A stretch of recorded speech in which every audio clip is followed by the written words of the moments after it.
지금까지 임경수 스님의 불성과 가나선에 대한 강연이 있으셨습니다. 이어서 스님께서 이번에 펴내신 쟁점으로 살펴보는 현대 가나선에 대한 서평을 세 분 교수님께서 해주시겠습니다.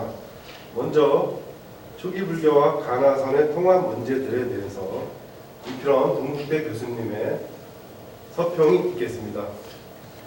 예, 방금 소개받은 이필원입니다. 저는 자료집을 갖고 계신 분들은 보실 수 있겠지만요. 초기 불교와 가나선은 비교 가능한가라고 하는 부제를 다뤄봤습니다. 예, 첫 번째 서평이 한데요. 서평이라기보다는 제가 이 책을 읽으면서 느꼈던 감상들 중심으로 해서 글을 적어보았습니다. 오늘 시간이 조금 이렇게 지체된 관계로요. 좀 빨리 제 발표문을 읽어가는 방식으로 진행하도록 하겠습니다. 자, 임경스님의 쟁점으로 살펴보는 현대 가나선은 제목만 보게 되면 가나선에 대한 연구 가운데 몇 가지 쟁점을 갖고 살펴보고 있다는 판단을 하게 됩니다. 그런데 이 책을 펼쳐보게 되면 그러한 판단이 틀린 것은 아니지만 매우 단편적인 판단임을 알게 됩니다. 이 책은 임경스님께서 평생을 걸쳐 연구해온 주제 가운데 가나선과 관련된 논쟁을 중심으로 저자의 철학, 수행, 불교관, 현대 수행론 비판 등이 종합적으로 담겨 있습니다. 단순하게 쟁점을 중심으로 논의를 하고 있는 것이 아니라 저자의 삶의 미학이 담겨 있는 책이라고 할 수 있습니다. 학문을 한다는 것은 자칫 매우 건조할 수도 있는데 이 책에서는 스님의 감성적인 부분도 만나게 됩니다. 스님은 수행을 하나의 여정에 비유하여 순례의 길이라고 표현하고 있습니다. 그래서인지 이 책을 읽다 보면 저자가 지나간 순례의 길을 따라가는 듯한 느낌을 받기도 합니다. 어떤 심정으로 순례의 길을 떠났고 순례의 길에서 또 어떤 스승을 만났으며 또 어떤 깨달음을 얻었는지 이 책에서 저자의 중심에는 언제나 구산 스님이란 큰 스승이 있음을 우리는 어렵지 않게 알게 됩니다. 모든 논의의 시작은 구산 스님의 가르침에서 시작합니다. 스님의 마음속에 품고 있는 순례의 표지석은 다름 아닌 구산 스님의 가르침이라고 생각됩니다. 이는 매우 중요한 의미를 갖습니다.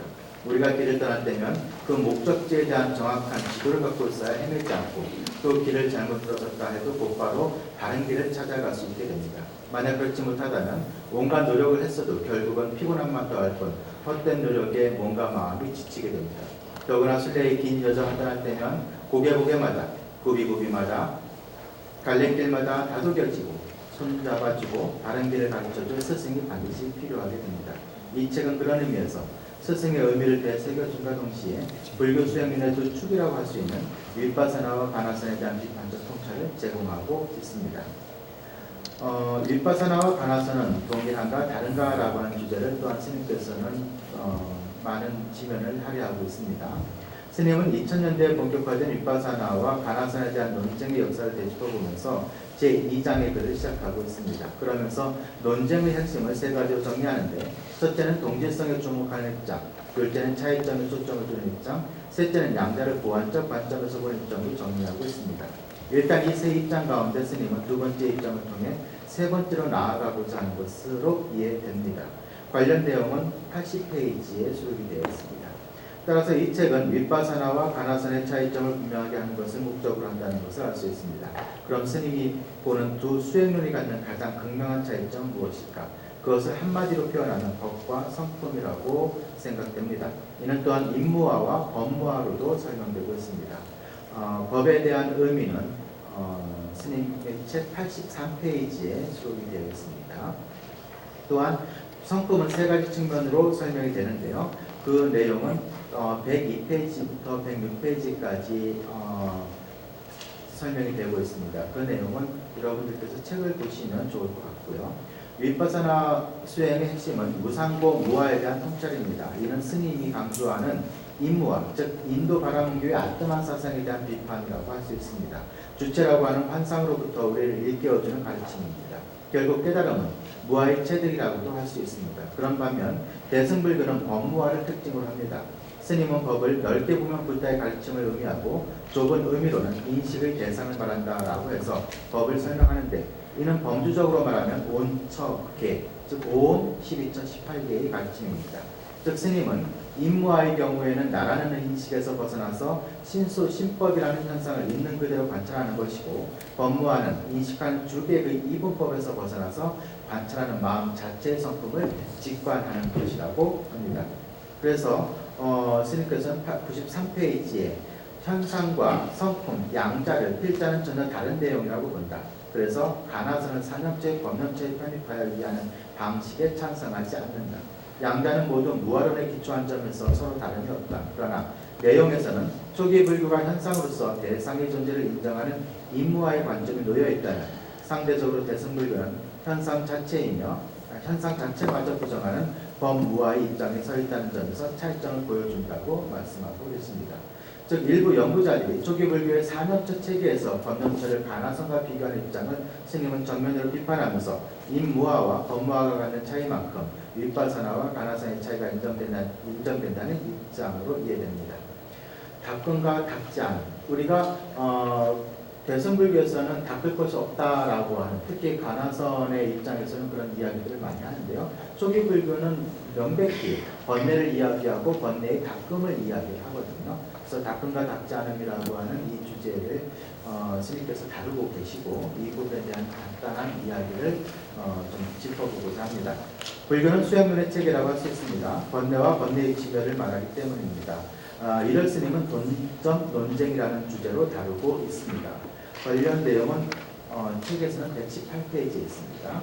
초기 불교 이래 인도의 부파 불교는 기본적 입장이 번뇌가 있고, 그 번뇌의 근원인 가래를 제거하는 방법을 통해 죄송합니다. 열반을 획득해가는 과정이라고 할 수 있습니다. 이를 도노 점수로 표현하면 점수적 관점이라고 할 수 있습니다. 번뇌가 안에 있느냐 밖에 있느냐라는 문제를 통해 번뇌를 실체시하는 관점을 초기 불교에서도 비판하기도 하지만, 기본적으로 영비적으로 번뇌가 발생한다는 측면에서 번뇌를 이해합니다. 그러나 남종에서는 남종선을 얘기합니다. 아예 번뇌란 본래 없다는 입장을 보여주고 있습니다. 이렇게 보면 윗바사나적 수행론과 가나선적 수행론은 매우 다른 수행체라고 생각됩니다. 여기에서 스님은 초기 불교라는 표현 대신 남방 불교적이라는 표현을 쓰고 있는데, 이것은 아마도 법의 실제성을 강조한 유보적 사유 방식을 초기 불교와 구분하고자 한 것은 아닌가라는 추정을 저는 조심스럽게 해보게 되었습니다. 사족이긴 하지만 초기 불교는 부파 불교와도 구분되며, 이후 전개되는 남방 상자부와도 법에 대한 관점이나 심식론에서 차이를 보여주고 있습니다. 나아가 스님은 닦음에 대해서 이렇게 이야기하십니다. 수행이란 닦음이 아니라 노력하여 성취할 것이 없음을 깨닫는 것이다. 그래서 조사의 수행론은 법문이나 성문의 수행과 같지 않다. 그것은 닦을 것이 없으니 다만 물들지 말라는 것이다. 이렇게 이러한 내용을 스님은 마조 스님의 평상심과 관련돼서 논의를 진행하고 있습니다.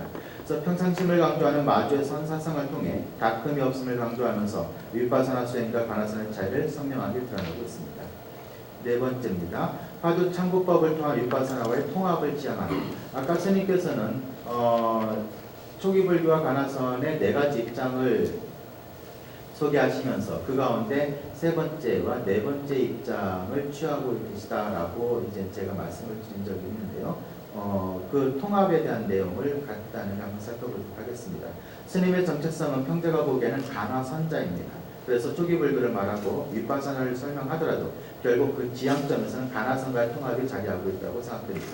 그래서 스님은 삼법인을 가나선의 화두와 연결하여 화두를 어떻게 이해할 수 있는지를 보여주고 있습니다.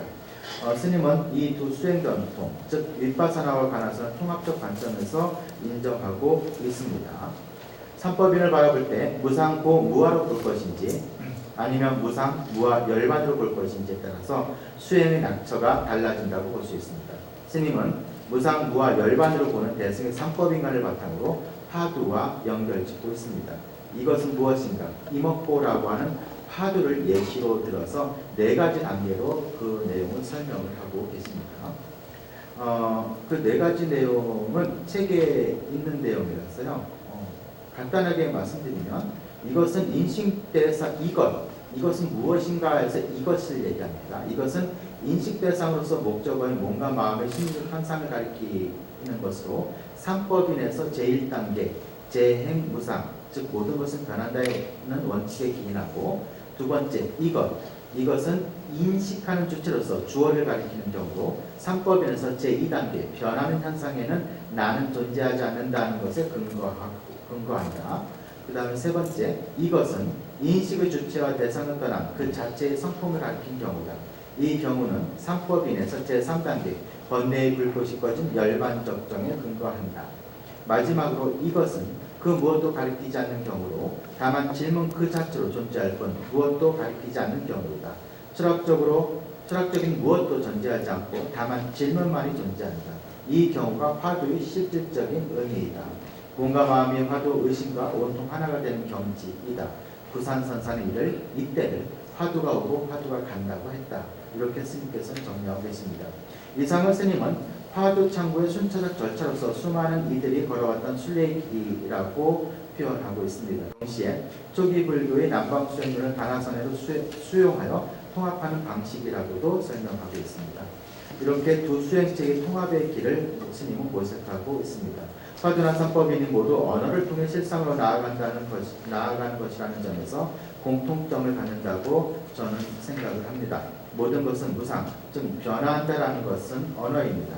이 언어를 통해 존재의 실상으로 나아가는 것이라고 생각됩니다. 그런 측면에서 삼법인과 화두를 통합한 스님의 해석은 탁월하다라고 평가할 수 있겠습니다. 정리하도록 하겠습니다. 본 글은 쟁점으로 살펴보는 현대 가나선의 제2장 윗바사나와 가나선 비교를 중심으로 중요한 논지라고 생각되는 내용을 토대로 사족을 붙여본 것입니다. 평소 저는 초기 불교의 핵심 가르침은 동북아의 가나선 전통으로 그대로 이어지고 있다고 생각하고 있습니다. 그런 관점에서 스님의 이 글은 평자에게는 이 두 수행체계를 바라보는 올바른 방향성을 제시하고 있다고 생각됩니다.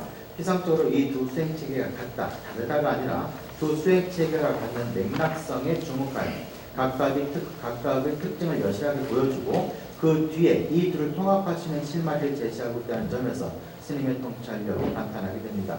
오랜 가나선에 대한 실찬과 연구 그리고 20여 년에 걸친 초기 불교의 수행론에 대한 연구가 이 책에서 온전히 드러나고 있다고 생각됩니다. 그런 의미에서 가나선 전공자들에게는 물론 초기 불교나 대승불교에 관심을 갖는 연구자들이나 독자들에게도 큰 영감을 안겨다 줄 책이라고 말할 수 있겠습니다. 올바른 스승이 없이는 올바른 수행의 길로 나아가지 못합니다. 스승이 없다면 스승의 가르침이 잘 담긴 책에서 그 길을 찾아야 할 것입니다. 이 책은 바로 그런 책이라고 생각합니다. 짧게나마 설명을 마치도록 하겠습니다. 감사합니다. 네, 이표영 교수님께서 수고해 주셨는데요. 이표영 교수님은 참고로 초기 불교 전공자세요. 그러다 보니까 아무래도 초기 불교 관점에서 가나선을 공부를 하시는데 아마 같은 전통에 있다고 보시면서도 초기 불교의 그 차이점들을 초기 불교와 가나다의 차이점들을 잘 이제 비교하고 이거를 소통해서 부각시키신 것 같습니다. 이에 대해서 이제 임경스님께서 이 뒷부분의 종합 토론에서 질문과 답변이 이어질 예정이니까 일단은 두 번째 넘어가도록 하겠습니다. 두 번째는 가나선의 사상과 사상가적 쟁점들에 대해서 원광대학교 오영석 교수님께서 진행하도록 하겠습니다. 네, 반갑습니다. 방금 소개받은 오용석입니다. 제가 서평을 할 부분은 쟁점으로 살펴보는 가나선, 현대 가나선 제2부 가나선 사상의 승리에 대한 것입니다. 저는 2부와 관련된 내용을 종합적으로 성품의 동견에서 중국의 일부에 대한 의단으로라고 일단 정리해 보았습니다. 자료집을 함께 보면서 말씀드리겠습니다. 선은 무엇일까요? 다시 선악은 무엇일까요? 스님은 말합니다. 선악은 마음의 해석하기라고. 그렇다면 마음이란 무엇일까요? 마음은 인간을 떠날 수 없다는 의미에서 사람입니다. 그리고 사람은 결국 삶으로 귀결됩니다. 따라서 선악이란 삶에 대한 탐구가 되어야 합니다. 쟁점으로 살펴보는 현대 가나선은 저자의 삶이 찌용되어 있습니다. 특히 가나선이라고 하는 인간 실존의 근본을 파헤치는 것에 대한 탐구가 학문이라는 방문론을 만나 펼쳐집니다. 따라서 이 책을 이해하기 위해서는 단순히 학문적으로만 접근해서는 안 됩니다. 저자의 고민과 만나야 하고 가나선 수행자라는 한 인간의 실존적 고뇌와 맞닥뜨려야 합니다. 그리고 이를 위해서는 마음을 철두철미하게 해석하여 그것으로부터 구체적인 실행, 즉 가나선을 끌어내는 흐름을 읽어내지 않으면 안 됩니다. 이런 의미에서 이 책은 기존의 일반적인 선종 사상을 설명하는 책과는 다릅니다. 이 책에 스님의 실존적 고민과 고도의 과정이 나타나 있음을 인지할 때 이 책에 나타난 새로운 마음의 해석학을 통해 우리는 어떻게 삶을 살아가고 다시 어떻게 삶 속에서 깨달음을 실현할지에 대한 근거를 확보할 수 있을 것입니다. 또한 이 책은 한 가나선 수행자의 가나선에 대한 이해를 적절한 말로 표현한 것입니다. 물론 이 말을 들어야 하는 대다수의 우리를 향해 있습니다. 결국 우리는 스님이 던진 말의 낙처를 알아야 하고 그것을 통해 깨어나야 합니다. 그동안 가나선이 전통적인 언구나 체력의 문제에 가려져 있어 언어로 설명되지 않는 부분이 많았는데 이 책은 그러한 금기를 깨고 우리에게 가나선의 속내를 안내합니다. 이런 의미에서 이 책은 친절하고 자상합니다. 그래서 그런 것일까요? 형제는 이 책을 읽으며 책 속에 흐르고 있는 고민의 맥락에 다가갈수록 그동안 알게 모르게 혼습되고 흡습된 고정관념, 특히 마음의 해석학에 대한 고정관념이 흔들리는 것을 경험할 수 있었습니다. 그럼 이어서 가나선 사상의 승림에 대해서 말씀드리겠습니다. 쟁점으로 살펴보는 현대 가나선 2부, 가나선 사상의 성립에서는 이러한 탐구의 여정을 자세히 그려냅니다. 그것은 당대 선으로부터 송대 선으로의 진화 과정에 대한 묘사이고 한국 불교를 대표하는 선사상의 근본이자 핵심 생법인 가나선 성립의 근간에 대한 것입니다. 따라서 이 책에 대한 이해를 통해 우리는 가나선의 마음에 대한 이해 방식은 물론이고 그것을 위한 방법론으로 제시된 가나선에 다가갈 수 있습니다. 이분은 크게 두 가지로 구성되었습니다. 첫째는 당대의 하택신화의 견성사상과 마조의 평상신비도이고 둘째는 송대의 교회별전 사상과 대종고의 가나선 확립에 대한 것입니다. 먼저 당대의 하택신화의 견성사상과 마조의 평상신비도에 대해서 살펴보겠습니다. 이 내용의 저번에 깔린 의도는 가나선 사상의 근거로서 하택신화의 선사상과 마조도일의 선사상이 가진 중요성에 대한 강조라고 보여집니다. 대종고의 가나선이 비록 남성대에 확립되긴 했지만 그것의 신성론적 근거는 하택신화와 마조도일의 신성론과 수승론에 잘 드러나 있습니다. 특히 하택신화의 선사상 혹은 육조 단경에 나타난 선사상을 통해 가나선을 이해하면 가나선을 더 이상 기체론에 근거한 실체론으로 접근하지 않을 수 있습니다. 즉 신성론을 중심으로 도노에 기반한 연비법적 이해를 가질 수 있습니다. 스님은 이와 관련하여 다음과 같이 말합니다. 이 부분은 페이지 284에서 285에 있는데 생략하도록 하겠습니다. 선은 마음을 닦는 것이 아닙니다. 반대로 닦을 것이 없다는 깨달음이 바로 선입니다. 만약 마음을 닦음의 대상으로 만들면 마음의 본래를 실체하지 않을 수 없습니다. 이렇게 되면 마음을 닦는 자 역시 실체화됩니다. 따라서 이런 방식의 수행이라면 주관과 객관의 이원에 빠져 미망에서 벗어나기 힘듭니다. 그러면 어떻게 번뇌와 번뇌를 멸하는 자를 동시에 소멸할 수 있을까요? 바로 번뇌의 동변에서 가능합니다. 이것은 생각이 일어나면 즉 변하여 번뇌를 소멸하는 직변과 곧장 견 역시 멸하는 견멸의 단거리가 구성됩니다. 동견은 번뇌와 번뇌를 견하는 견 역시 소멸되기에 어떠한 실체도 붙일 수 없습니다. 이들은 연기 관계이기 때문입니다. 따라서 마음을 닫는다, 번뇌를 끊는다 등의 방식을 통해 마음의 본성을 깨닫는 것이 아닌 아와 법이 동시에 멸하는 과정을 통해 번뇌를 소멸하고 깨짐을 얻습니다. 이러한 신의 변성 성불의 신성론과 수승론은 가나선에도 그대로 계승되었습니다. 즉 중두 연기의 신성론과 수승론이 가나선의 핵심인 것입니다. 두 번째, 마조도일의 평상심에 대해서 살펴보겠습니다. 기본동밀은 마조도일이 작용시성을 강조하여 성과학의 모든 행위를 불성의 작용으로 보았다고 말하였습니다. 그러나 종밀의 흥두족에 대한 이해는 화엄중의 입장에서 선중동파를 분류하여 우열을 가리는 데 초점을 둔 것입니다. 따라서 그의 흥두족에 대한 이해는 정확하지 않을 뿐 아니라 현실의 윤리 문제를 다루는 데 장애를 불러일으켰습니다. 그러므로 마조도일의 입장에서 마조가 말한 평상심의 의미를 살펴볼 필요가 있습니다. 스님은 이 문제와 관련하여 다음과 같이 개관을 하였습니다. 이 내용은 그 책에 305쪽에 있습니다. 참고하시기 바랍니다. 아조 노일의 평상심에 근거하여 가난선을 이해하면 가난선에서 중시하는 평상심이 막행막식의 근거가 될 수 없음이 명확해집니다. 즉 가난선은 윤리의 부정이나 방기가 아니라 올바른 윤리 회복의 길이고 실천입니다. 그러면 기본 종밀은 무슨 이유로 마저 노일을 이렇게 평가한 것일까요? 종밀의 이러한 이해는 객관적인 평가라기보다는 본인이 속한 화엄종의 심성론과 수성론의 입장에서 선종과 선사상을 평가하고 비교한 것으로 충분한 근거가 없는 편한적 해석이라고 보았습니다. 스님은 기본종밀의 이해 방식에 따른 이해가 아닌 카텍시네와 마조도일의 입장에서 이들 선사상을 있는 그대로 이해할 필요가 있다는 문제의식을 통해 그것에 대한 해결 방식을 보여주었습니다. 그리고 이러한 접근을 통해 신화와 마조의 선사상을 그대로 덜어내었음은 물론 선종의 역사와 사상이 어떻게 종파적 입장에서 변화 주작되었는지를 드러내었습니다. 물론 이러한 좌파적 입장의 강조가 선종 사상사의 특징적 측면이기에 후대의 우리는 그들이 왜 무슨 목적으로 그와 같은 해석을 했는지 눈여겨볼 필요가 있는 것입니다. 즉 선의 사상을 과거의 유산에 대한 끊임없는 환기와 환원으로만 볼 것이 아니라 당시의 시대 상황에 민감하게 반응하고 비판에 대응했던 변질법적 과정에 있었다는 것을 상기할 필요가 있습니다. 따라서 우리가 선종사를 스님의 접근 방식을 통해 살펴본다면 그동안 전통이나 특정 종파의 이념에 가려졌던 선사상을 전면적으로 드러내고 그것을 현대적으로 적용하는 데 많은 도움을 받을 수 있을 것입니다. 이어서 송대의 교회 발전 사상과 대의종부의 가난선에 대해서 말씀드리겠습니다.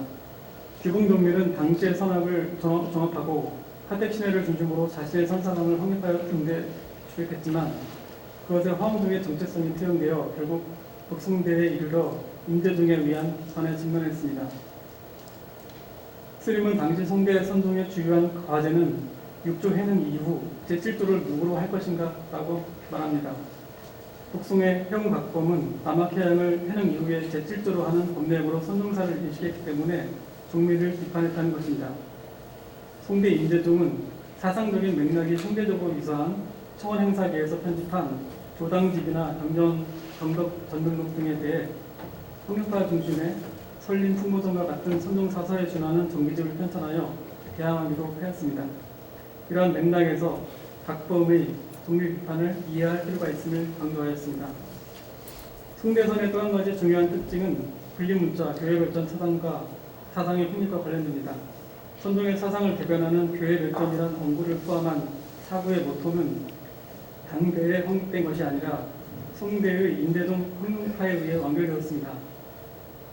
따라서 현재 우리가 알고 있는 교회발전 사상에 대한 올바른 이해 방식이 요구됩니다. 특히 북송의 흥룡파에서 남송의 양리파에 이르는 교회 발전에 대한 태도를 주목할 필요가 있습니다. 왜냐하면 이 문제가 현재 한국 불교에서 중시하는 가난선의 정체성과 관련되기 때문입니다. 네, 자료집 15쪽을 보겠습니다. 북송대의 교회 발전에 대한 이해가 당대 기본종밀의 선교 융합적 태도를 비판하는 것에 초점이 맞춰져 있다면 남성 가난선의 교회 발전 입장은 기본종밀과 홍룡파의 입장을 다시 넘어서는 중도적 융합에 기반해 있습니다. 그리고 이러한 교회 발전의 사상은 가난선 성립의 기초가 되었습니다. 따라서 가난선에서 강조하는 분리문자를 마치 교를 전면적으로 부정하고 있는 것으로 이해하는 것은 분리문자에 대한 올바른 접근이 아닐 것입니다. 형제가 보기에도 가난선에서 말하는 분리문자 교회 발전은 언어문자 자체에 대한 부정이 아니라 언어문자에 대한 집착의 부정입니다. 가난선의 확립자인 대의종부 역시 당시 공안에 대한 관념적 이해와 실체화를 부정한 것이지 언어문자 자체를 부정한 것은 아닙니다. 실제로 대의종부는 언어문자를 중도적으로 활용한 언어의 달인이었습니다. 특히 대의종부가 당시 사대부들과 편지라는 언어문자를 통해 수많은 소통을 했다는 것이 이를 증명합니다.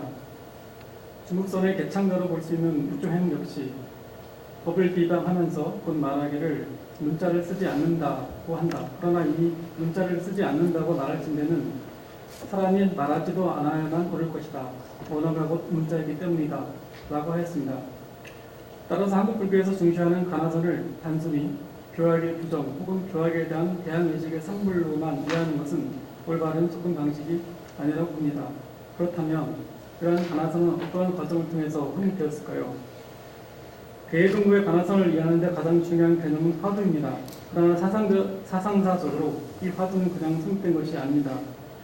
화두로 성립되기까지 수렴의 과정이 필요한 것입니다. 어떤 화학적 변화와 같은 개념의 응축과 기화가 요구됩니다. 선사들에게는 의식적으로든 혹은 무의식적으로든 선의 정수를 담보할 내계적 개념이 필요했습니다. 스님은 이것을 선사상적으로 임재의 상구로부터 원호의 일구로, 다시 원호의 일구로부터 화두로의 승화로 보았습니다. 자료집 16쪽입니다. 이러한 구의 전개 과정을 이해하는 것은 무척 중요합니다. 왜냐하면 선에서 구는 언어로 한정된 구가 아니기 때문입니다. 대중구는 대유럽권 25에 증상에게 보내는 편지에서 선의 핵심은 바로 구를 아는 것이다. 이 구란 무엇인가? 라고 물었습니다. 결국 선은 하나의 구로 대표되는 본질에 대한 탐구이며 이 본질에 대한 각성을 통해 깨달음을 현시합니다. 스님은 대가 말하는 일부를 다음과 같이 해석합니다. 네, 인용문의 중간을 잠시 보겠습니다. 일구는 소리와 세계보다 앞에 존재하고 나중까지 존재한다. 초기불교로 말하면 연기법이고 대승불교의 불성이다. 북으로부터 태어나기 이전에 이미 지금 여기에 공전이 존재하고 일시의 천지를 덮어 일체의 중생을 구원해버린 일구이다. 임재의 모든 사면사멸을 포함할 뿐만 아니라 모든 방편과 백천무량한 법문을 구축한 일구이다. 그러나 이것은 결코 언어적인 이해가 아니다. 일체의 분별을 거절한다. 대에는 이 일구를 외눈이라고 부른다. 그렇습니다. 선에서 말하는 일구, 가나선에서 강조하는 일구는 바로 초기불교의 연기법이며 대승불교의 불성입니다. 붓다의 연기법이 대중구의 가나선에 이르러서 일구의 화두로 탈바꿈된 것입니다. 따라서 화두에 대한 탐구는 연기법에 대한 각성이며 불성에 대한 깨달음입니다. 연기법, 불성, 화두는 불교 사상의 단절이 아닌 연속을 대변합니다. 이러한 개념의 연속성을 제대로 이해할 때 가나선을 불교 사상가라는 커다란 흐름 속에서 것이 갖는 역사적 사회적 의미를 발견할 수 있을 것입니다. 그렇다면 일구에 대한 의심으로서 화두란 무엇을 말하는 것일까요? 네, 자료집 17쪽을 보겠습니다. 일구의 화두란 하나의 집중된 의심 덩어리입니다.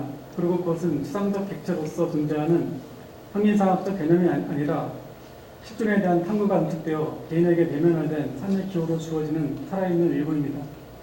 이런 맥락에서 화두와 공안은 구별됩니다. 그래서 스님은 화두를 선대의 고측 공안에 대한 주체적인 자기의심으로 공안을 탈례처럼 나와 무관하게 진행된 타인의 사례로 봅니다. 여기서 화두와 공안을 실존적 의심의 입장에서 보는 것은 대에 오르게 근거한 해석이지만 이 부분은 실제로 오랫동안 화두를 참고해온 스님의 안목이 드러난 부분입니다. 가나선 행자에게 중요한 것은 공안에 대한 어떤 이해나 알미 아닙니다. 아무리 그럴싸해 보이는 공안자가 하여도 우리 자신의 실존적 문제로 자리잡지 않으면 관념의 유의에 불과합니다. 대중부가 그의 스승인 어느 국군의 덕암록을 글사르거나 회심했던 기록은 이러한 대의 화두에 대한 어떤 방식을 보여줍니다. 그렇다면 이러한 화두는 어떻게 우리에게 삶의 방식 또는 실존적 문제로 다가올까요? 화두 창구의 구체적인 과정은 어떻게 진행될까요? 스님은 이 문제와 관련하여 다음과 같이 말합니다. 이 부분은 잠깐 읽겠습니다.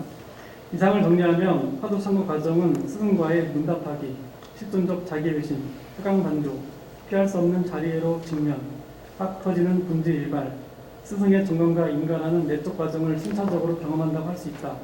이런 단계는 개인마다 조금씩 차이가 있지만 일시에 일어날 수도 있고 천천히 단계별로 경험할 수도 있다. 어느 쪽이든지 이것은 가나선 창구의 과정이면서 동시에 수행의 수위를 점검 평가하는 단계이기도 하다.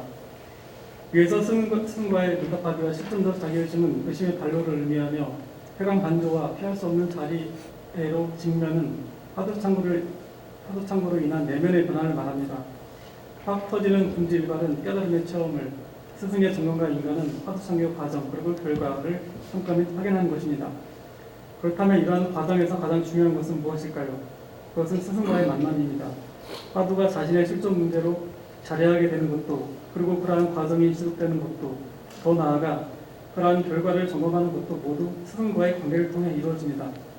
화두 청구 그 자체는 한 개인의 내면에서 일어나는 일이지만 그것의 계기와 내적 체험에 대한 근거는 모두 스승과의 문답을 통해서 확보된다는 것은 화두 청구에서 스승의 역할이 얼마나 중요한지를 보여줍니다.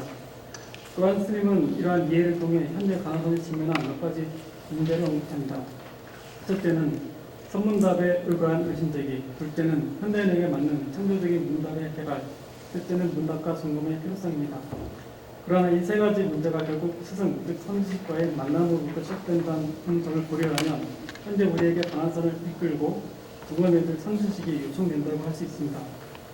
그렇다면 우리는 어떻게 선지식과 만날 수 있는 것일까요? 거꾸로 물어보겠습니다. 선지식은 우리를 어떻게 화두 창구의 길로 안내할 수 있을까요? 성자는 선지식의 자비가 더욱 필요한 시대라고 봅니다. 마지막으로 나가는 말로 정리해 보겠습니다. 선은 교회 별전 분리문자라고 합니다. 그래서인지 여전히 많은 사람들이 선을 어려워합니다. 그러나 전수됐던 주요 쟁점을 통해서 선의 사상과 역사를 살펴보면 그것이 문자나 교리를 직접적으로 부정하는 말이 아니라는 것을 알 수 있습니다. 따라서 선에서 자주 회자되는 부처님은 활같이 말씀하시고 도사들은 활줄같이 말씀하셨다는 말 역시 성과 교회의 중도적 관계를 보여주고 있음을 살펴볼 수 있습니다. 활은 비록 둥글지만 그것은 활줄에 의해서만 드는 것입니다. 활줄 역시 고든 것 같지만 활에 의해 힘을 받아 당겨질 수 있습니다. 이들은 영리적 관계로 나눌 수 없는 불가분입니다. 앞에서 논의하였듯이 대에 의해 확립된 가나선은 규범등밀의 성교일치와 인재 확용파의 교회 발전이 중도적 관점으로 융합되어 나타났습니다. 따라서 가나선을 수행한다고 해서 언어 문자와 교리를 무조건 부정하는 것으로 보는 것은 출친 견해일 것입니다. 여전히 우리 주변에는 가나선이 교학과 교리에서 벗어난 오직 체험 위주의 시행법이라는 커다란 오해가 있습니다. 그러나 이 책을 읽다 보면 가나선 사상의 확립 과정이 끊임없는 개념의 응축과 해체의 과정이었음을 알게 됩니다. 그렇다면 우리에게 남은 과제는 무엇일까요? 가장 중요한 과제 중 하나는 일부러 응축된 화두가 가진 단순함을 새로운 방식으로 풀어내는 작업이라고 봅니다. 화두의 단순함을 마음의 문제를 치유하는 데만 쓸 것이 아니라 그것을 우리의 삶과 역사 그리고 사회와 문화를 이해하고 해석할 수 있는 코드로 만들어 나가는 것입니다. 이러한 작업이 이루어질 때 선은 더 나아가 가나선은 새로운 생명을 얻게 되지 않을까요? 지금까지의 논의를 통해 선물교의 전통이 단순한 원형의 전승이 아닌 새로운 원형의 발굴이었음을 살펴볼 수 있었듯이 우리에게 일구의 화두를 현대적 관점에서 해석하고 발휘할 사명과 책임이 요구됩니다. 이러한 맥락에서 이 책은 그 해답을 찾는 우리들에게 단초를 제공하고 있다고 볼 수 있습니다. 네, 이상 서평을 마치겠습니다. 들어주셔서 감사합니다. 네, 오 교수님 수고 많으셨습니다. 오 교수님께서는 가나선 성립 과정에 있어서 사택신화의 변성사상부터 마저 대종부 가나선까지의 역사를 쭉 살펴보시면서 교회 결정과 분리문자의 얘기, 그다음에 화두와 공안의 차이 문제, 물론 다 임경재님께서 전설에서 다루신 문제를 중점적으로 말씀하셨고 마지막으로 가나선에서 일부 화두, 참고의 문제, 이걸 어떻게 현대화할 것인지, 현대적 의미는 무엇인지 이런 부분들에 대해서 문제를 제기하신 것 같습니다. 마찬가지로 종합토론에서 이와 관련된 임경 스님의 답변을 듣도록 하고요. 자, 마지막으로 한국 가나선의 전통과 쟁점들에 대해서 충남대학교에 계신 김방용 교수님께서 발표하도록 하시겠습니다. 예, 반갑습니다. 예, 방금 소개받은 충남대학교 김방정입니다. 제가 맡은 부분은 한국 가나선의 전통과 쟁점들을 했는데 책 이제 놓고 보면 3부에 대해서 나머지 부분들에 대해서 보고 느낀 점에 대해서 좀 말씀 올리도록 하겠습니다. 한국 가나선의 시원은 고주국사 진울로부터 시작이 됩니다.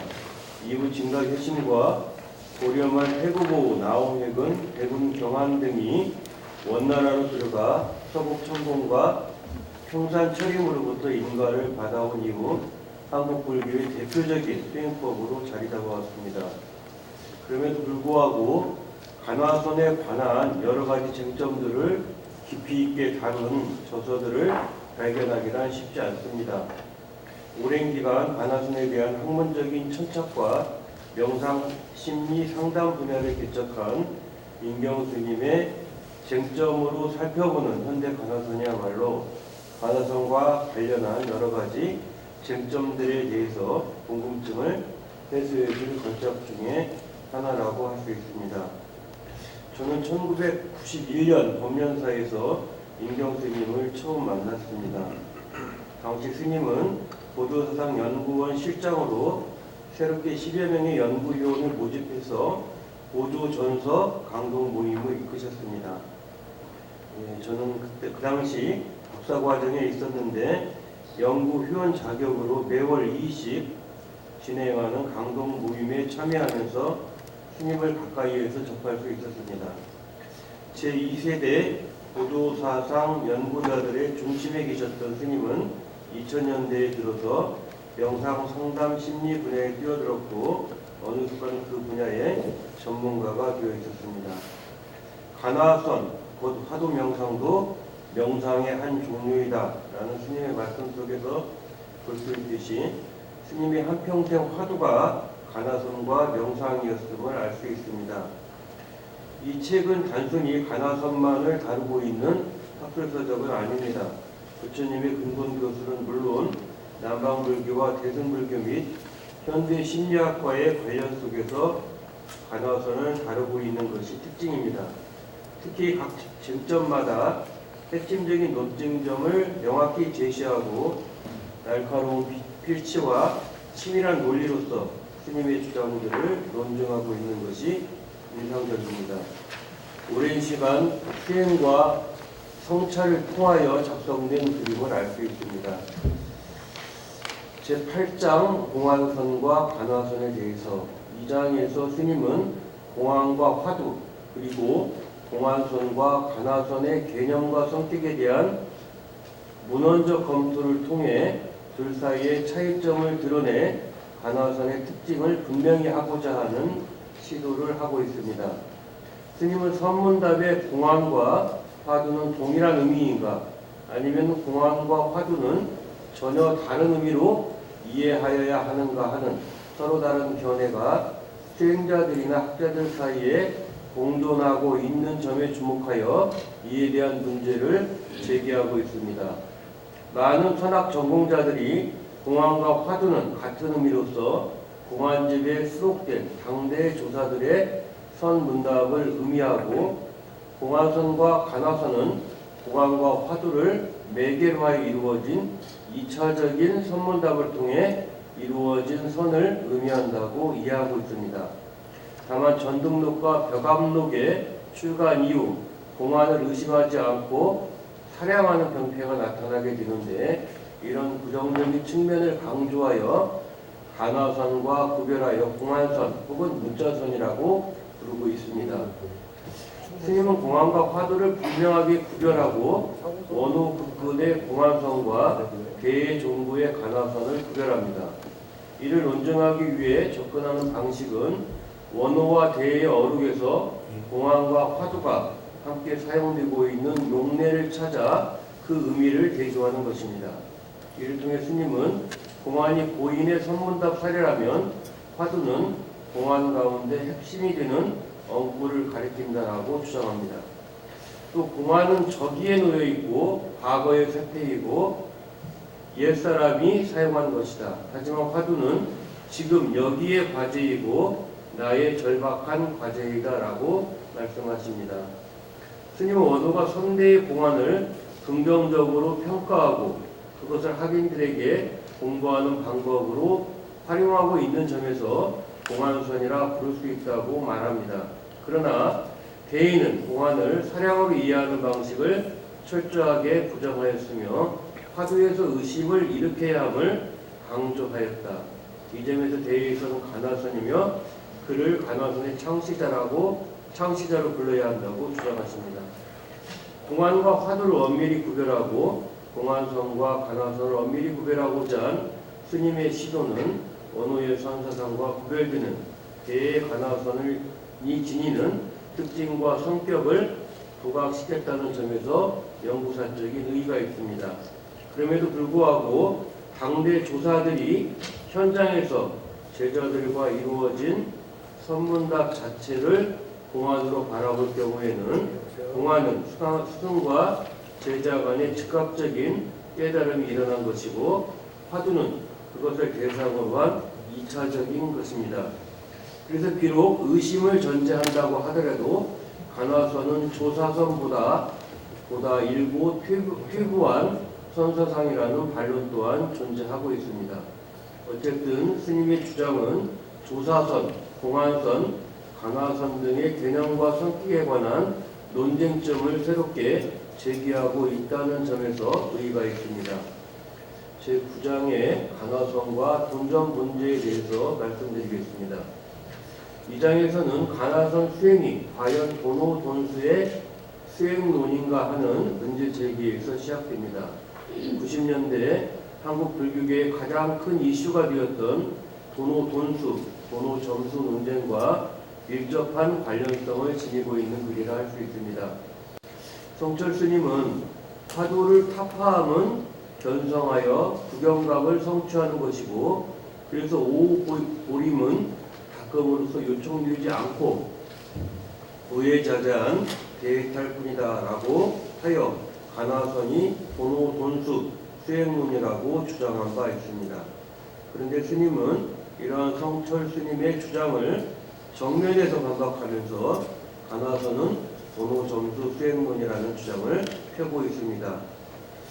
스님은 돈점 논쟁에서 가장 좋은 접근 방법은 간화선에 의해서 깨달은 사람을 선정하고 그 선정된 인물들에 대해서 객관적으로 관찰하여 그것이 점수인지 돈수인지를 검증하면 된다라고 전제하고서 대종구와 몽산덕의 예를 통해서 논의를 전개하고 있습니다. 즉 대가 이참정과의 서신 왕래를 통해서 이참정의 깨달음과 깨달음 이후의 과정을 어떻게 점검하고 있는지를 검토하여 이참정의 간화선 수행이 도노 점수라고 입증하고 있습니다. 또 몽산의 경우에는 몽산 화상 보설에 나타난 도노 점수의 기록과 또 몽산 보고에 나타난 간화선의 수행 과정을 면밀히 검토하여 오후 고림의 내용이 다름 아닌 도노 점수다라고 주장을 하고 있습니다.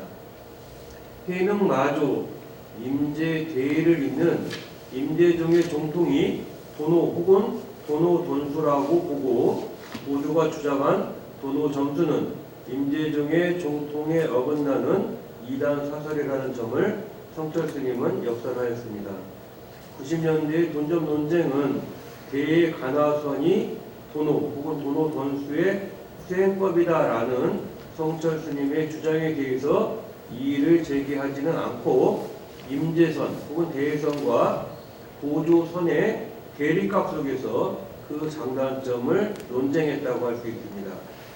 그런데 이 글은 대표적인 간화선 수행의 사례를 통해서 간화선이 도노 점수임을 논증하고 있어서 돈점 논쟁에 대한 새로운 논쟁점을 제기했다고 평가할 수 있습니다. 오늘날 간화선을 상구불이의 깨달음만을 강조하는 수행론으로만 이해한다면 다른 한 날개인 하와중생이라는 본래적인 대승 정신을 망각하게 된다라는 이 스님의 말씀 속에서 간화선을 도노 점수로 해석하고자 하는 의도가 엿보입니다.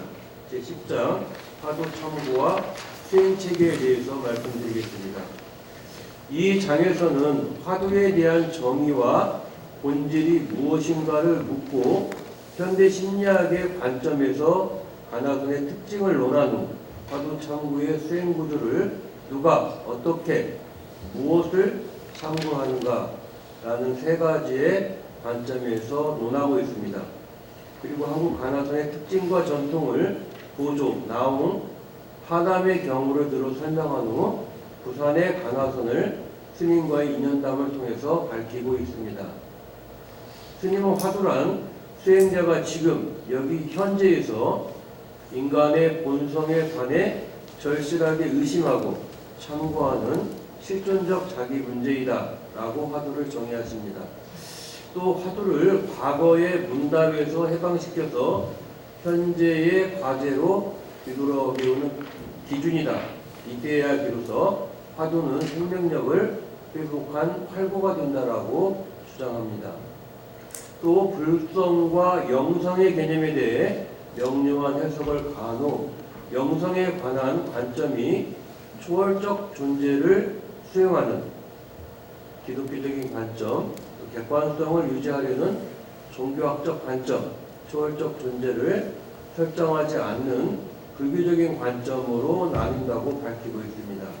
또 이어 영성에 관련한 현대 심리학으로 칼 융의 분석 심리학, 머슬로의 자아 초월 심리학, 그리고 인지 행동주의 심리학 등을 거론하고 이들의 핵심적인 내용을 명료하게 소개하고 있습니다.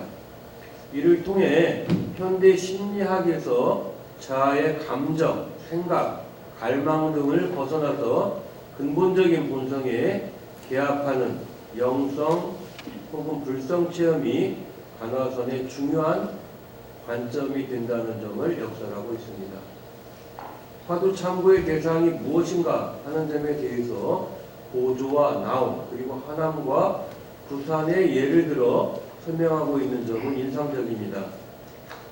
스님은 보조가 제시한 화두 참고의 본질을 효강 반조를 통한 공적 영지의 체득이고 이러한 전통이 나움과 화남 그리고 부산으로 이어지고 있다고 밝히고 있습니다. 한국의 간화선의 전통을 보조, 나움, 하남, 부산으로 제기하고 있는 것은 스님의 독자적인 견해라고 할 수 있습니다. 이어 부산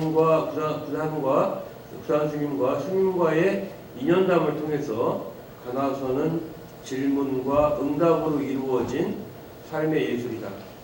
삶의 중요한 순간에 이루어지는 질문은 결국엔 내적인 반조로 이끄는 단서가 된다라고 밝히고 있습니다.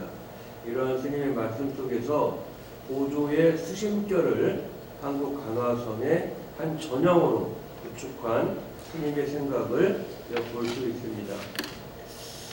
설정 스님은 추천사에서 오늘날 우리 참학자들이 성찰 없이 공안과 화두를 구분하지 않고 지낸 것도 없지 않았으며 하택 신해를 일방적으로 지혜 종론하고 폄하 평가하였고 본전 문제로 갈등해온 것도 사실이다. 이러한 것들을 인경 스님은 자신의 조서를 통해 정확한 분석으로 새로운 인식과 이해를 구했다는 점에서 높이 평가하지 않을 수 없다라고 밝혔는데 이 책에 지니는 가치를 잘 드러내고 있다고 생각합니다. 스님은 이 책에서 지금 여기 현재 실존적 자기체험, 현대사회와 과학 등의 가치를 두고 화두와 간화선의 생명력을 불어넣고자 시도하였습니다.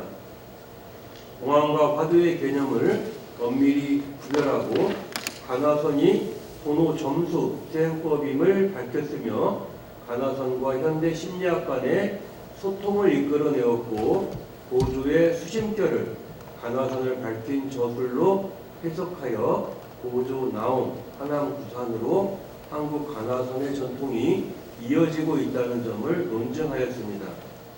물론 이 같은 스님의 새로운 주장들이 지니는 타당성과 장점이 두드러지긴 하지만 추후 선학계의 논의를 거쳐야 할 쟁점도 남아있는 것이 사실입니다. 예를 들어 도노에 대한 개념의 문제, 또 조사선과 간화선의 관계 및 우월의 문제, 또 과학적 방법론을 통하여 과연 영성을 점검할 수 있는가 하는 문제, 그리고 한국의 간화선의 전통을 어떻게 바라볼 것인가 등의 문제는 이견이 존재하고 있기 때문입니다. 개정판 쟁점으로 살펴보는 현재 간화선은 간화선에 관한 10가지 핵심적인 쟁점에 대하여 불교학과 현대 심리학 등에 대한 희박한 지식을 토대로 하여 분명한 문제의식과 명쾌한 논증을 통해 간화선에 대한 학문적 논의 수준을 한층 보양시킨 조서입니다. 간화선에 관심 있는 사람이라면 반드시 읽어야 할 필독서라고 할 수 있겠습니다. 감사합니다. 네, 김방용 교수님 수고 많으셨습니다. 김 교수님께서는 책의 8장, 9장, 10장 전체적으로 다루시면서 임경수님께서 여러 가지 논조 중에서 새로운 견해들을 제시하고 있다는 부분들을 말씀을 하셨고요. 대표적으로는 조사선과 반화선의 관계라든가 또는 논점 논제 부분에 대한 스님의 의견, 그다음에 한국 관화선 전통에서 보조, 나옹, 하남, 부산 유해전 전통 이러한 부분들도 이제 스님께서 새롭게 제기하신 거라고 말씀을 하시고, 마지막으로 이제 영성, 그다음에 현대 심리학 이런 관계까지 포괄적으로 말씀을 해주셨습니다. 잠시 이제 회장께서 이제 의상 진행 의견을 잠시 말씀해 주셨는데 앞으로 한 10분 정도 내로 끝내야 된다 이런 말씀을 하셔가지고 각 지금 질문하시는 세 분 교수님의 질문은 일단은 없는 걸로 하고요. 플로우 질문을 받는데 대신에 스님께서 세 분 교수님의 발표에 대한 의견 이런 것들 먼저 듣고 플로우에서 질문을 받는 형태로 진행을 한 다음에 좀 빠른 시간에 끝낼까 합니다. 먼저 임경수님의 세 분 교수님의 서평에 대한 말씀을 좀 듣도록 하겠습니다. 네. 거기 세 분 교수님들이 우리 학계에 내놓으라는 전문가이시나요?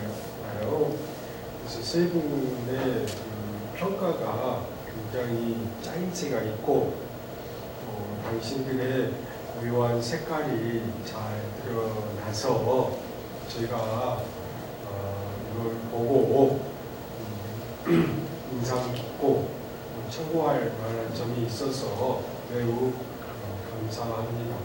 그리고 이런 논의가 오늘로 끝나는 게 아니고 우리 세 분 교수님들은 연세도 젊고 패기도 있으시기 때문에 이런 논의가 앞으로 계속 진척이 되리라고 예상을 됩니다.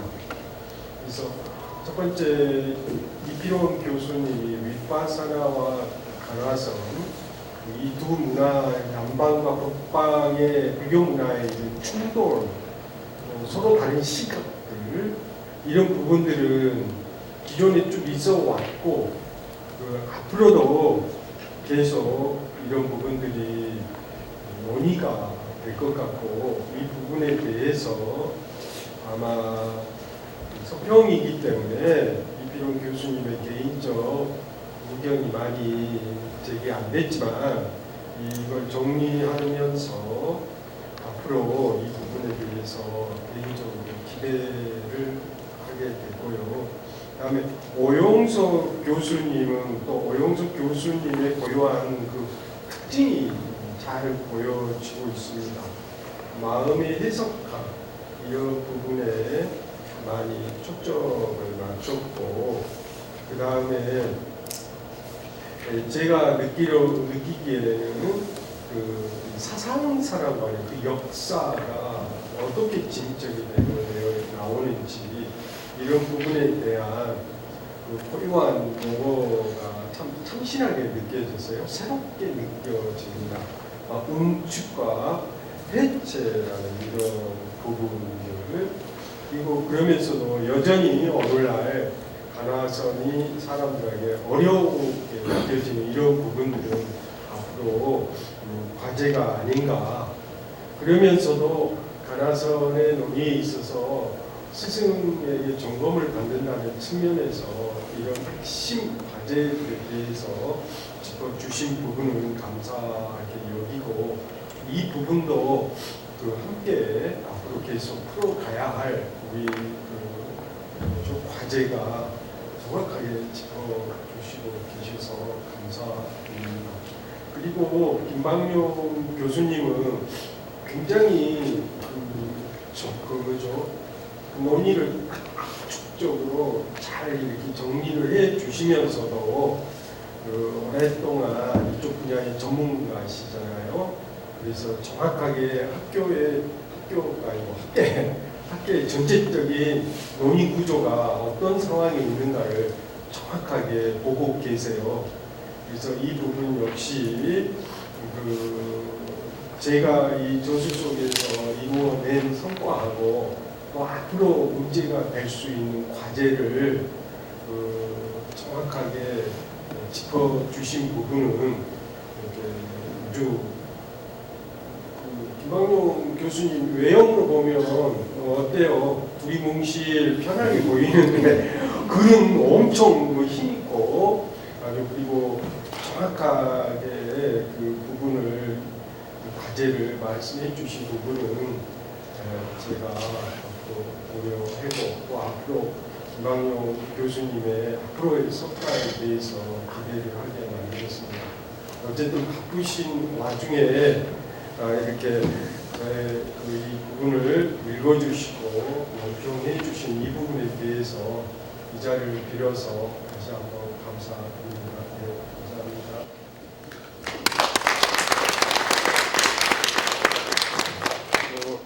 제가 임경 스님을 이제 측근에서 배운 지도 꽤 오래 됐는데요. 임경 스님께서는 항상 논점을 정확하게 짚고 계시고 또 어떻게 보면 학계에 어떤 질문들을 던지세요. 학계의 기존의 의견과는 다른 질문을 많이 던지셔서 제가 이 말씀을 왜 드리냐면은 사실 지금 한 분 한 분 교수님과 토론을 한다면 하루 종일 걸릴 주제들이 되게 많이 있거든요. 근데 좀 시간 관계 때문에 좀 아쉽고 오늘은 그 자리라기보다는 오늘은 축하의 자리라는 그렇게 좀 보시면 될 것 같고요. 다만 궁금하신 거라든가 그런 거 있으면은 임경 스님께 질문하는 시간을 한 2분 정도 가진 다음에 오늘 행사를 마치도록 하겠습니다. 플로어에서 혹시 질문 있으시면 네. 시간이 있는 대로 제가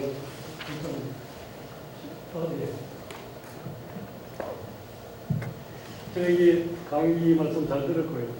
근데 이제 이걸 보면서 몇 가지 의문이 생기는 것이 있는데 제일 먼저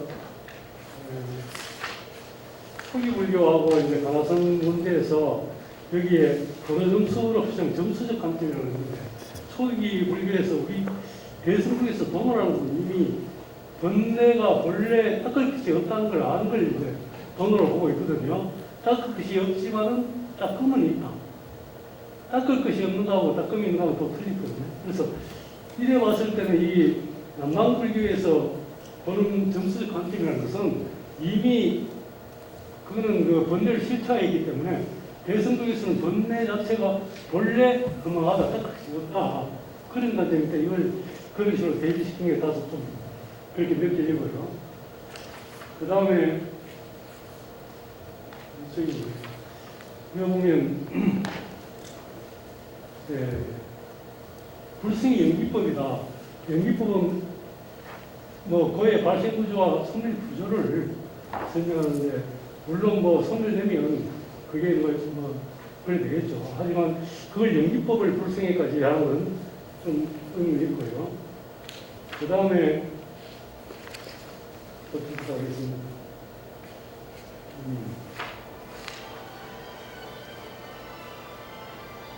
뒤에 보면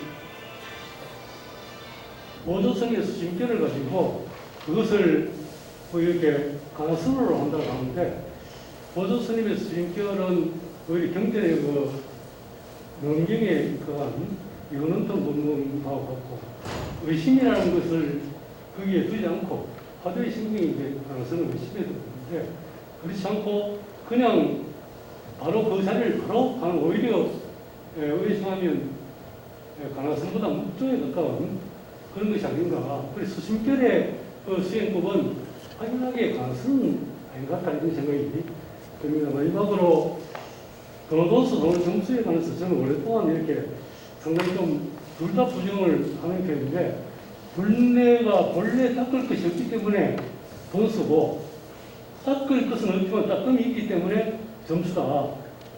그래서 저는 도노 돈수나 도노 점수는 같은 말을 다르게 표현한 것이다. 근데 닦고 난 다음에 승천스님처럼 그게 구김나게 하는 건 이치에 맞지 않다. 그래 보는 관점도 있어요. 그게 몇 편 있는데 생각이 잘 안 나네요. 네, 생각이 없습니다. 플로어에서 네 가지 질문을 해주셨는데요. 팀님께서 간단하게 답변해 주시면 거꾸로 이야기해드리면 수심결에서 필경 합을 이런 어떤 물건일까?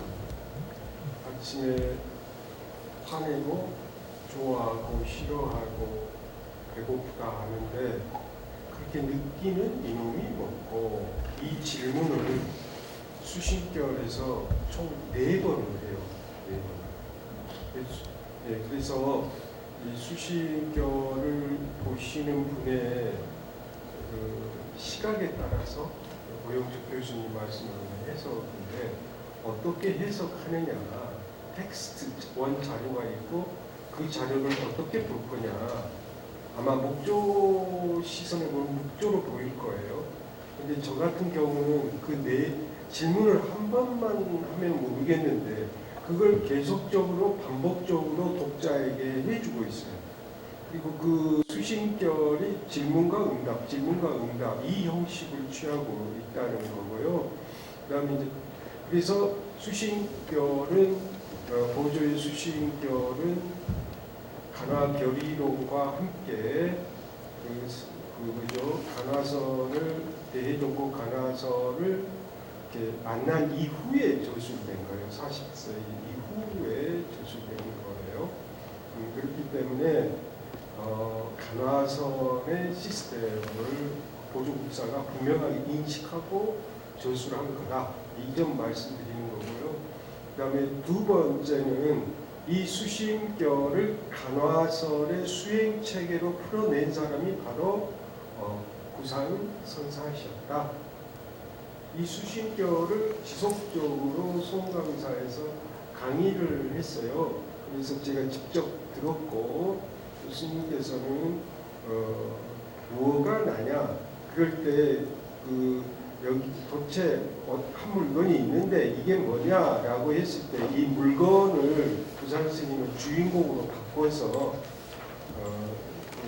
이렇고 저렇고 생각하는 주인공이 있는데 이놈이 뭐냐, 그래서 그 수신결을 인용해서 그걸 질문을 간화선을 해요. 그렇기 때문에 저는 민주조 김광용 교수님도 수신결을 간화선의 그 한국 간화선의 전형 혹은 원형의 한 형태를 보여주고 있다. 이렇게 저는 봐요. 그런데 다른 분도 이야기했잖아요. 간화선하고 조사선의 문제가 있는데 아까 제가 강의하면서 마조하고 무업의 문답은 조사선이라고 부르잖아요. 그래서 이런 부분들이 좀 더 앞으로 논의의 과제로 남는 건 사실이거든요. 길지 않게 제가 말씀드리는 것 같고요. 그 다음에 두 번째 질문이 연기를 불성으로 볼 수 있느냐, 이 부분이에요. 연기 불성은 연기가 아니다. 그러니까 비불교다, 반불교다, 이렇게 마츠모토 시도가 이야기하고 있는 그 관점이죠. 그래서 아까 강의할 때 이야기했는데 부다 다투할 때 다투는 성품이고 연기예요.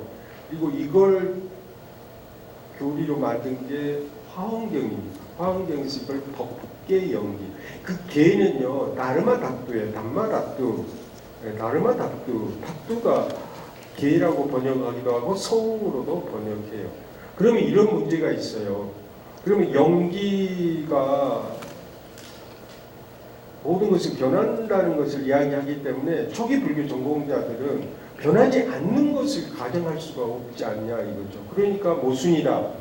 그러니까 대승은 비불교다 이렇게 이야기할 수 있는데, 근데 쌍욕한 니까야든가 자마은경에 보면 이런 질문이 계속 나와요. 연기법은 연기가 아니에요. 연기법은 부처님이 만드신 겁니까? 부처님 대답이 아니다. 연기법은 내가 오기 전에도 있었고 내가 인멸한 이후에도 연기법은 있을 거다. 법계 항존, 법계는 항상 존재한다.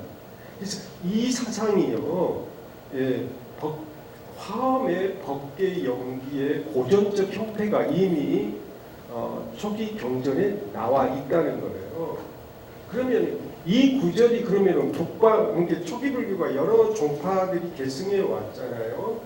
그러면 어느 종파가 했냐? 대승불교적인 그런 시각을 가진 일단의 그룹에 의해서 이 부분이 강조됐을 거다 그러는데, 그래서 이 부분은 그 왁가리 경이라고 남방 빨리어 경전에 있어요. 그래서 빨리어 경전을 내가 딱 대조해 봤더니 이 부분은 그 빨리어 경전에 있어요.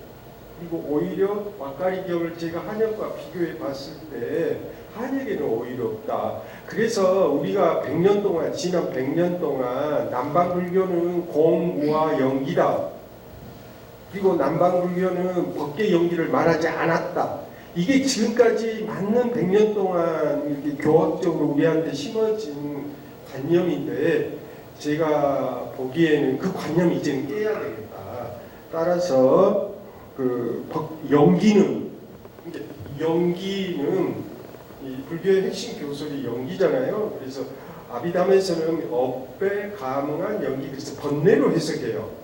근데 초기 불교에서 부처님은 연기를 통해서 깨달았기 때문에 깨달은 연기를 초기 불교에서도 이야기하고 있는데, 화엄을 창안하시고 확립한 초석을 만든 스님이 지엄 스님이에요. 이 스님의 제자가 그 신라의 의상대사입니다. 근데 지엄은 깨달음의 연기하고 물들어진 번뇌의 연기 두 가지를 구분하고 있어요. 그런데 이 두 가지 시선은 초기 불교의 이 두 가지 시각이 그대로 있다. 따라서 불성은 법계 연기에 다른 게 아니다. 이 부분은 원돈 성물론이라고 하는 보조 진일국사의 그 논서에서도 이 부분은 분명하게 이야기한 부분이다. 이렇게 말씀드리는 거고요.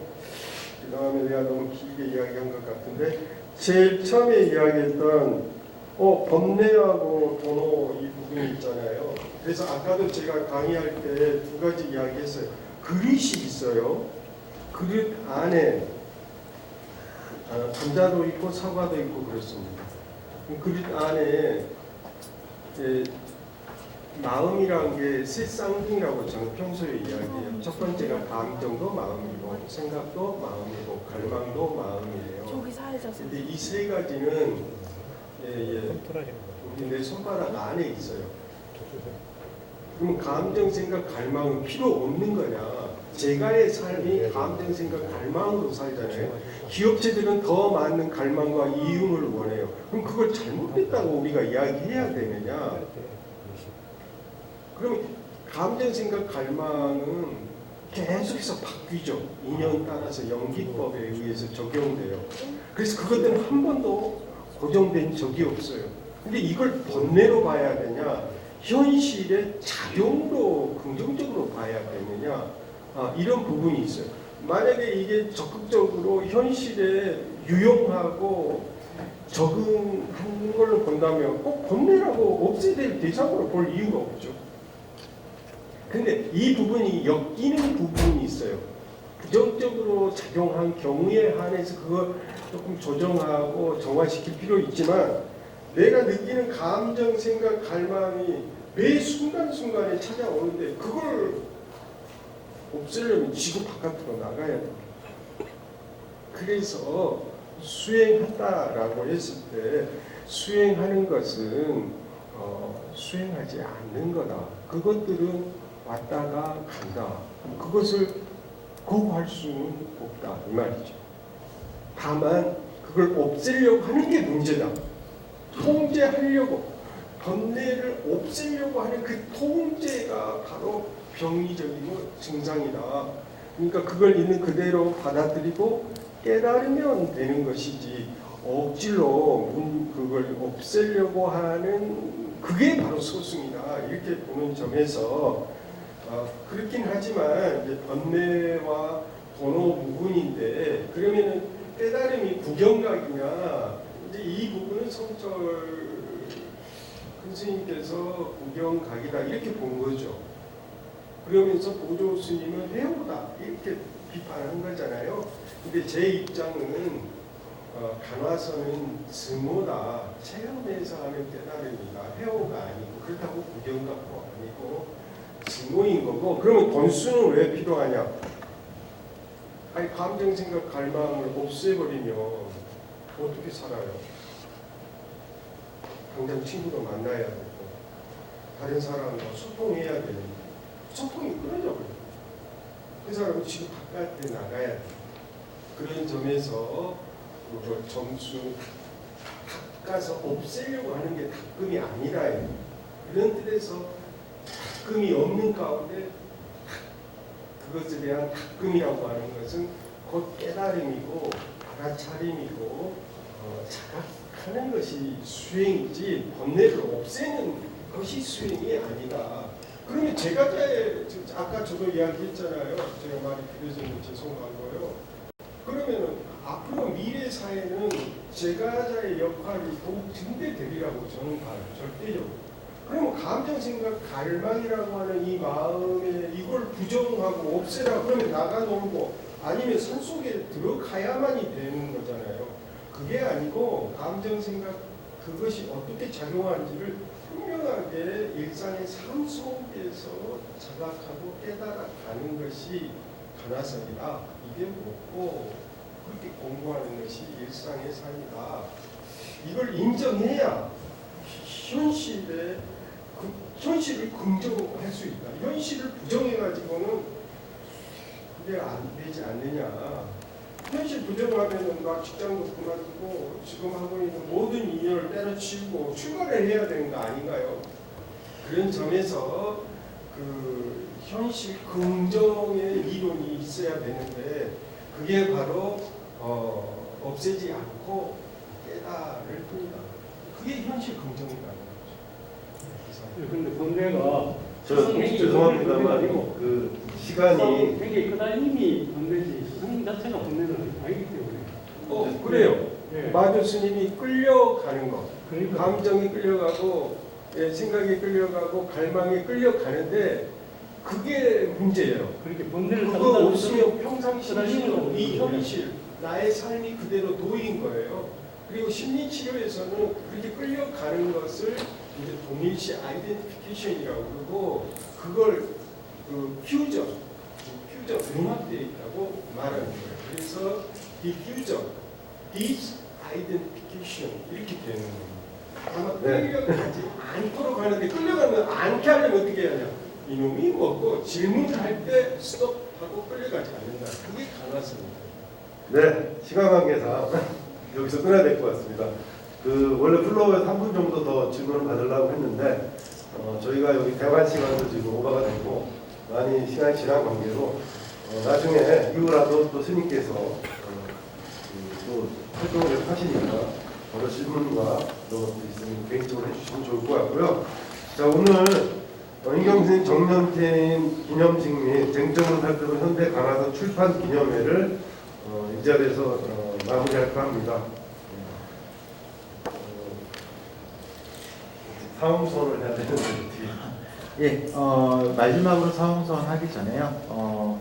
이제 오늘 이 자리를 빌어서 이경스님 모시고 소중한 시간을 갖게 된 점을 매우 영광스럽게 생각하고요. 그리고 오늘 바쁘신 와중에 참여해주신 여러 사부 대중들께도 감사드립니다.